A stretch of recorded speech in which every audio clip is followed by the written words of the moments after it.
ਮੇਰੇ ਨਾਨਕਿਆਂ ਦਾ ਸ਼ਹਿਰ ਹੈ ਤੇ ਤਰਨ ਤਾਰਨ ਰਹਿੰਦੀ ਪ੍ਰੀਤਪਾਲ ਹੁੰਦਲ ਨੂੰ ਜਦੋਂ ਪਤਾ ਲੱਗਾ ਕਿ ਤਰਨ ਤਾਰਨ ਮੇਰੇ ਨਾਨਕਿਆਂ ਦਾ ਸ਼ਹਿਰ ਹੈ ਤੇ ਮੇਰੇ ਕੋਲੋਂ ਪੁੱਛਣ ਲੱਗੀ, ਮੈਨੂੰ ਦੱਸੋ ਮੈਂ ਤੁਹਾਡੇ ਲਈ ਕੀ ਕਰ ਸਕਦੀ ਹਾਂ। ਤੇ ਮੈਂ ਉਹਨੂੰ ਜਵਾਬ ਦਿੱਤਾ ਕਿ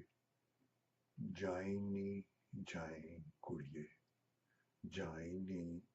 ਜਾਈ ਕੁੜੀਏ, ਤਰਨ ਤਾਰਨ ਸ਼ਹਿਰ ਦੀਆਂ ਗਲੀਆਂ ਤੇ ਸੜਕਾਂ ਨੂੰ, ਤਰਨ ਤਾਰਨ ਸ਼ਹਿਰ ਦੀਆਂ ਗਲੀਆਂ ਤੇ ਸੜਕਾਂ ਨੂੰ ਮੇਰੇ ਵੱਲੋਂ ਮੱਥਾ ਟੇਕੀ। ਤਰਨ ਤਾਰਨ ਸ਼ਹਿਰ ਦੀਆਂ ਗਲੀਆਂ ਤੇ ਸੜਕਾਂ ਨੂੰ ਮੇਰੇ ਵੱਲੋਂ ਮੱਥਾ ਟੇਕੀ ਤੇ ਸ਼ਹਿਰ ਦੀਆਂ ਕੰਧਾਂ ਤੇ ਕੰਧੋਲੀਆਂ ਨੂੰ, ਸ਼ਹਿਰ ਦੀਆਂ ਕੰਧਾਂ ਨੂੰ ਤੇ ਕੰਧੋਲੀਆਂ ਨੂੰ ਤੱਤੇ ਤੱਤੇ ਹੋਠਾਂ ਨਾਲ ਚੁੰਮ ਚੁੰਮ ਚੁੰਮ ਚੁੰਮ ਥੱਕੀ ਨਾ। ਸ਼ਹਿਰ ਦੀਆਂ ਕੰਧਾਂ ਤੇ ਕੰਧੋਲੀਆਂ ਨੂੰ ਤੱਤੇ ਤੱਤੇ ਹੋਠਾਂ ਨਾਲ ਚੁੰਮ ਚੁੰਮ ਥੱਕੀ ਨਾ ਤੇ ਜਾਈ ਨੀ ਜਾਈ ਕੁੜੇ, ਜਾਈ ਨੀ ਜਾਈ ਕੁੜੇ, ਜਾ ਕੇ ਲੱਭੀ ਕਿਧਰੇ ਮਤਾਂ, ਜਾ ਕੇ ਲੱਭੀ ਕਿਧਰੇ ਮਤਾਂ, ਮੇਰੀ ਨਾਨੀ ਦੇ ਗੁੱਡੀਆਂ ਪਟੋਲੇ, ਮੇਰੀ ਨਾਨੀ ਦੇ ਗੁੱਡੀਆਂ ਪਟੋਲੇ ਕਿਤੇ ਦੱਬੇ ਹੋਣ। ਜਾ ਲੱਭੀ, ਜਾ ਕੇ ਲੱਭੀ ਕਿਧਰੇ ਮਤਾਂ, ਮੇਰੀ ਨਾਨੀ ਦੇ ਗੁੱਡੀਆਂ ਪਟੋਲੇ ਕਿਤੇ ਦੱਬੇ ਹੋਣ ਤੇ ਜਾਈ ਨੀ ਜਾਈ ਕੁੜੀਏ, ਜਾਈ ਨੀ ਜਾਈ ਕੁੜੇ, ਜਾ ਕੇ ਵੇਖੀ ਮੇਰੇ ਨਾਨਕਿਆਂ ਦੇ ਵਿਹੜੇ ਲੱਗੇ, ਜਾ ਕੇ ਵੇਖੀ ਮੇਰੇ ਨਾਨਕਿਆਂ ਦੇ ਵਿਹੜੇ ਲੱਗੇ ਅੰਬ ਨੂੰ ਬੂਰ ਹਲੇ ਲੱਗਾ ਹੋਵੇ, ਖਰੇ ਬੂਰ ਹਲੇ ਲੱਗਾ ਹੋਵੇ, ਅੰਬੀਆਂ ਦੇ ਕੋਲ ਤੋਤੇ ਟੈਂ ਟੈਂ ਲਾਈ ਬੈਠੇ, ਤੇ ਅੰਬੀਆਂ ਦੇ ਕੋਲ ਤੋਤੇ ਟੈਂ ਟੈਂ ਲਾਈ ਬੈਠੇ, ਜਾਈ ਨੀ ਜਾਈ ਕੁੜੇ,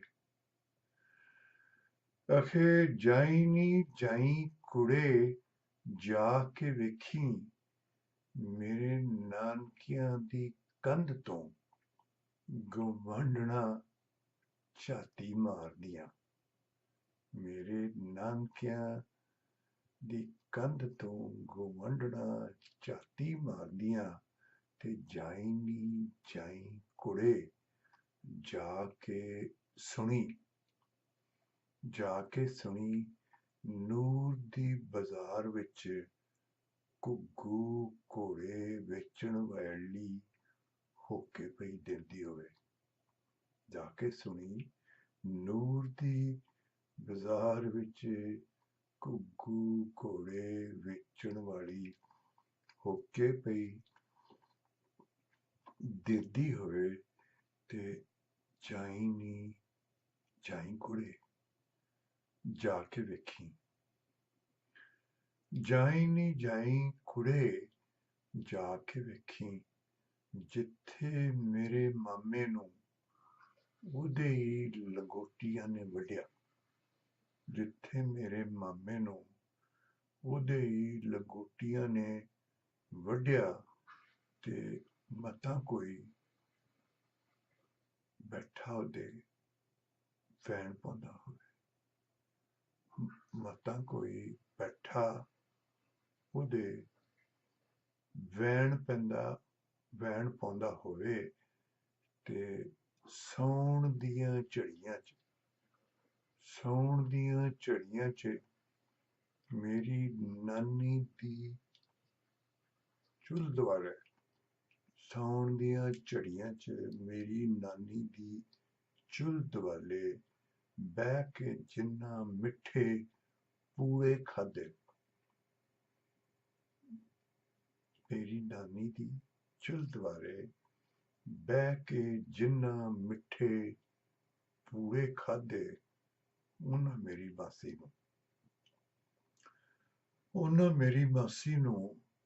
ਨੰਗਾ ਕਰ ਗਲੀਆਂ 'ਚ ਫੇਰਿਆ। ਉਹਨਾਂ ਮੇਰੀ ਮਾਸੀ ਨੂੰ ਨੰਗਾ ਕਰ ਗਲੀਆਂ 'ਚ ਫੇਰਿਆ ਤੇ ਜਾਈ ਨੀ ਜਾਈ ਕੁੜੇ,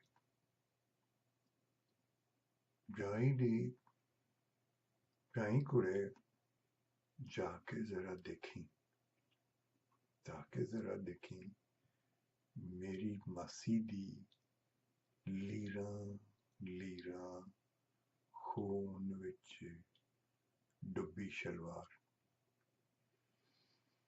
ਜਾ ਕੇ ਜ਼ਰਾ ਦੇਖੀ ਮੇਰੀ ਮਾਸੀ ਦੀ ਲੀਰਾਂ ਖੂਨ ਵਿੱਚ ਡੁੱਬੀ ਸ਼ਲਵਾਰ, ਕਿਤੇ ਰੂੜੀ ਉੱਤੇ ਪਈ ਹੋਵੇ, ਜਾਈ ਨੀ ਜਾਈ ਕੁੜੇ, ਜਾ ਕੇ ਦੇਖੀ।